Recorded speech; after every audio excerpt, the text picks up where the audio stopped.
Good evening. Immigration does pose a huge risk to Britain. But the woman that Sir Keir Starmer has just selected to be the head of the Equality and Human Rights Commission doesn't want us to say it. And I think there's a real risk there. I think it's really important that we have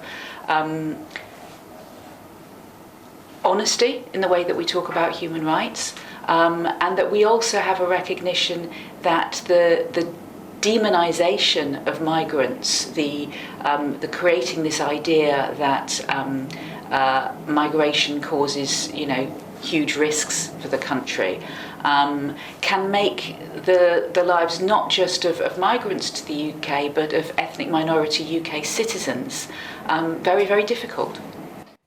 Well, that is Mary Ann Stevenson. And just in case you are wondering, yes, she does reportedly have long-standing connections with the Fabian Society. But let me explain to Mary Ann Stevenson why immigration is actually very dangerous for Britain.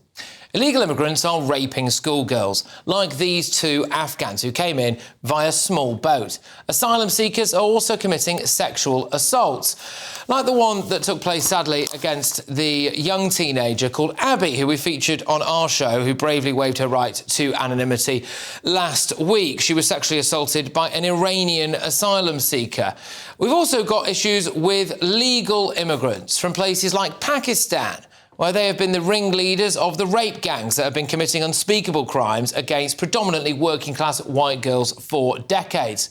Some of them go on to commit terror attacks, like Salman Abedi, the son of Libyan refugees who detonated a bomb in the Manchester Arena, or Mr. Jihad, real name, from Syria, who recently tried to kill Jews in Manchester.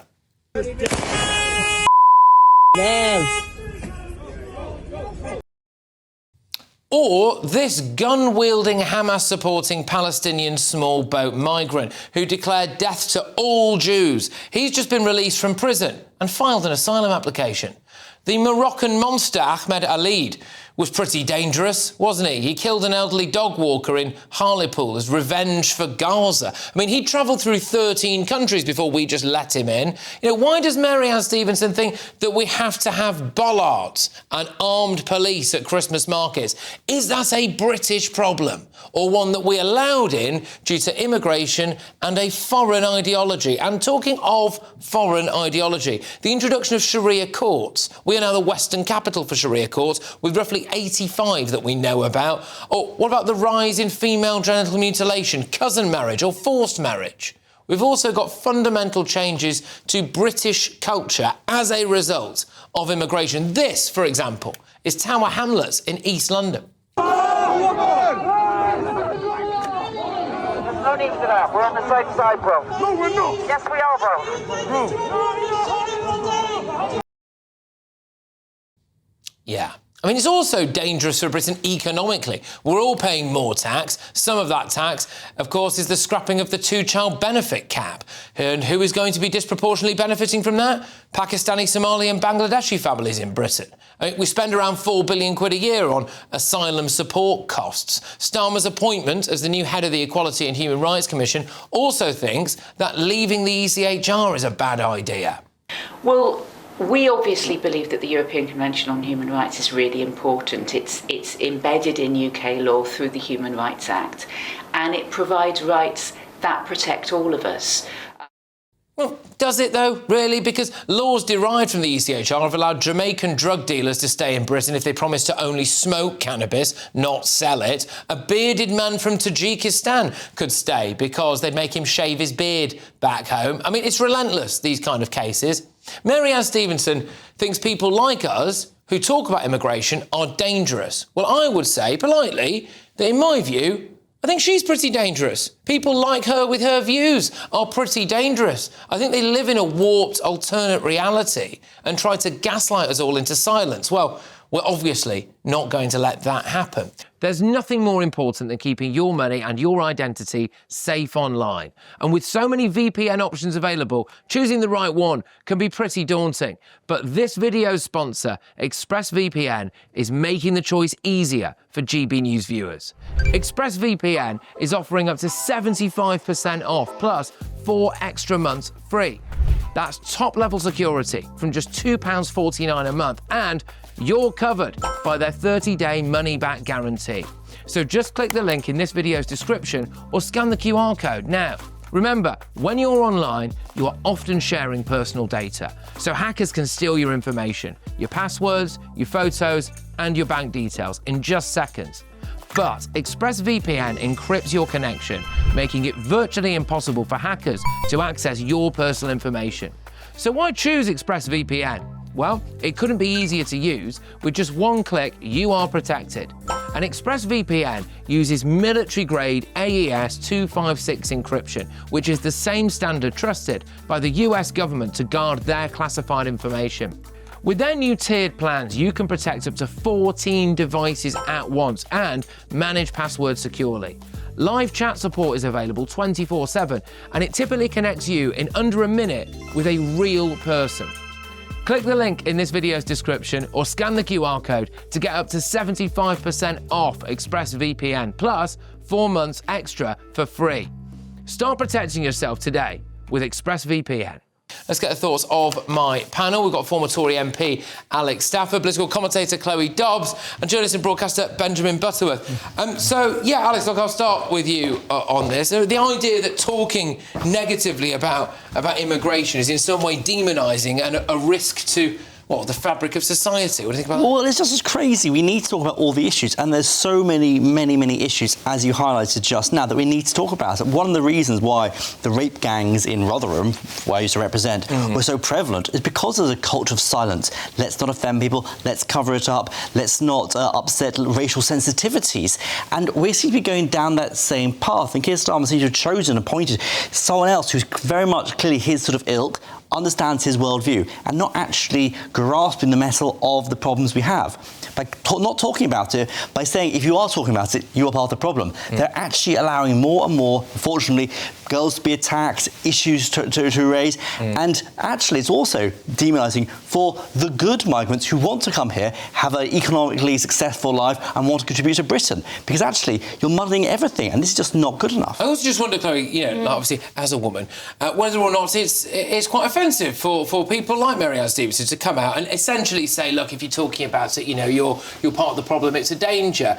Does it not need more women like her to be standing up for women's rights, given what we're seeing coming across the channel every single day? Yeah, I mean, I'm absolutely shocked that her, as a woman, can sit there and say that. I mean, I don't think it matters whether you're left-wing, right-wing. If you see stories about girls being raped and abused, that should absolutely infuriate you, and you should be desperate to get to the bottom of it and do something about it. The reality is you've got these people that live in a woke bubble, and when they hear stories about girls being raped, they think, oh, it's just fake news, oh, it's just being blown out of proportion, This is really rare. But we know Afghans, for example, are 22 times more likely to rape women and girls, and even if that stat is slightly out of proportion, even if it's 5 times more likely, that is good reason to say, you know what, no Afghan men are coming into this country and having an asylum application approved. It's too dangerous. Yeah, I mean, obviously, some of the cases there, like, for example, that bloke who came across on a small boat, who's a Palestinian guy who is a card-carrying Hamas supporter, wants to kill all Jews. I mean, does Mary-Anne Stevenson just not want to talk about that? Well, I don't know if Hamas has membership cards, but what I would say is that I think, xenophobia is a cancer in our society right now. This anti-immigration rhetoric is self-harming of our national interest. The fact is that, skilled worker visa migrants, for example, pay more than £21,000 a year in tax on average. How would we afford our public services and our gold-plated pensions and winter fuel handouts if we didn't have so many migrants coming to this country? You go into the City of London and you will find in the top jobs with the best paid, most productive roles, a considerable proportion of those people weren't born in Britain. Most of the 20 richest people in this country weren't born in Britain. The richest demographic in Britain is Indians. Yeah, all right. I'd raise you vast parts of Birmingham, Leicester and London, where you will see migrants who are basically on the dole. You will see lots of migrants from those parts of the world that, when you need to get a taxi at 3 a.m, are probably from Somalia or Pakistan, right? People that are working in corner shops throughout the night that are probably from Southeast Asian countries. That is what they do. Benjamin, no one's denying that there are so many immigrants that have come to this country and contributed and done their part and integrated in our society. But the reality is, unless we have a tough line approach to the people who come here and do not act appropriately and they are deported rather rather than allowed to claim a right to a family life, then you will have people, sadly, you're going to see more racism, more stereotyping if those people are allowed to stay. It's just more kind of bury the head in the sand stuff. And the idea that Keir Starmer has appointed this lady tells you everything you need to know about his ideology, I think. Well, yeah, it goes back to what is his worldview. We know what he says publicly. We know he's sort of strong words about smashing the gang and dealing with the issues. But when it comes actually to dealing with the issue or appointing his people in the very levers of power, he goes away from those hard rhetoric and actually goes quite soft, and actually more pro-immigration, anti-British attitudes. And that, to me, is absolutely disgraceful. He says one thing, it's towards one side of his face, but when it comes to reality, what he does, what he passes, his legislation, is completely the opposite. And this woman tried to lobby the government to drop their Smash the Gang slogan because she thought that was racist rhetoric. Yet Keir Starmer, well, Bridget Phillipson, technically the Women and Equalities Minister, has pointed out, but I'm sure Starmer has signed off on it. Yeah. They've said, great, she's perfect for the job. She's so she wanted the Labour government to drop the Smash the Gangs slogan because that was racist, basically. Essentially. I've never really come across this woman, and just sums up another unelected bureaucrat who is basically having so much control and sway over our lives that Keir Starmer is allowing to happen. There's a blind spot, though, is there not, Benjamin, dare I say it, which is that, actually, as an equalities overseer as well, one of the areas where she will be within her brief is the LGBT community. And, the blind spot there, I would say, is that we are importing a lot of people from countries and from cultures who are dead against the LGBT community, like viscerally against it. So, I mean, you heard a little clip in the monologue there where there was that march through Tower Hamlets where you had the kind of local Muslim community who were marching, and another section of it was the kind of pro-trans, stand up to racism brigade, and they said we're on the same side, and you heard them say, no, we're not. So, is she literally, I mean, it was a thing of beauty, that clip, right? But, is she unable to acknowledge that that is a danger of mass immigration from the parts of the world that we've got it, isn't it? That actually it might be a bad thing for gay rights. Well, I think there are too many excuses made for people that fit into one identity hating another. There is clearly a problem with homophobia and attitudes to women among sections of the Muslim community, and you don't serve anybody by denying that. But you keep hearing this idea that you should do what Donald Trump has done, which is to ban immigration from Muslim-majority countries, for example, because of those reasons. Well, hang on. First of all, if in Afghanistan you've got someone who risked their lives to support Allied forces while we were there for 20 years, well, actually, I think, they have earned their right. They were told they could come here. If you have Druze or Christian people, minorities in Syria, where they have been the victims of awful terrorism, what would you block them from coming here? Or Christians in Nigeria, because of the nature of the rest of the country? I think there is a danger that we miss out on proportionality and fail as an ethical, moral nation that helps the rest of the world as well as ourselves. I just wonder really how out of touch this lady is, because again, when you look at certain things like the kind of bollards of peace that we have at the Christmas markets or anywhere that's particularly busy. I saw a hilarious picture, by the way, from Camden in London, where there's a rainbow coloured walkway across the street, so yay, we're all about diversity, and over the top of that they've had to put a barrier to stop presumably a jihadi driving a car straight through Camden. I just thought, mwah, chef's kiss to that. Have you seen Britain how in at some of the Christmas markets, Christmas being a Christian festival, they've got Islam preacher stands. They've given them a market stall.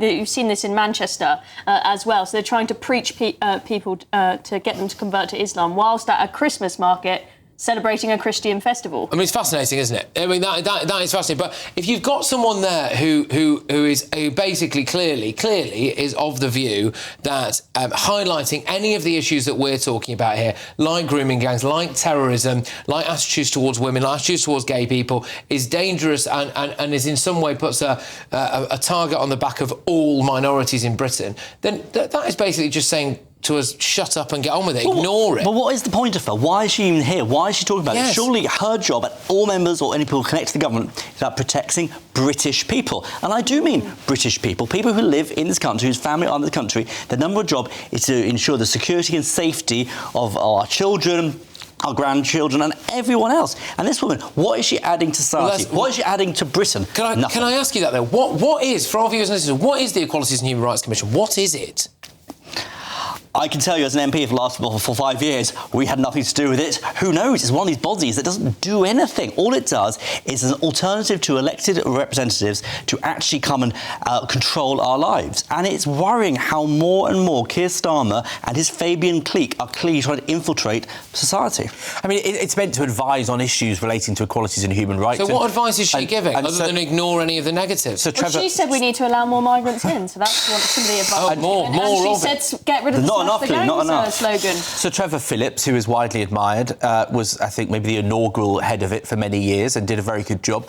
Lots of people have done a good job in that role. But also, I'm afraid I think that you and people of your politics or outlook have a blind spot, which is that if you care about people having old-fashioned, deeply problematic attitudes to women and gay people, well, it's called Reform UK. They have plenty of misogynists and homophobes and people that oppose my rights. Have you seen how many gay people are members of Reform UK? And have you seen how many homophobes have you? I don't know. I think if you went to the Reform conference, you might have had a surprise, Benjamin. There does appear to be quite a lot of representation from the LGBTQ community there, I will say. But anyway, right. Anyway,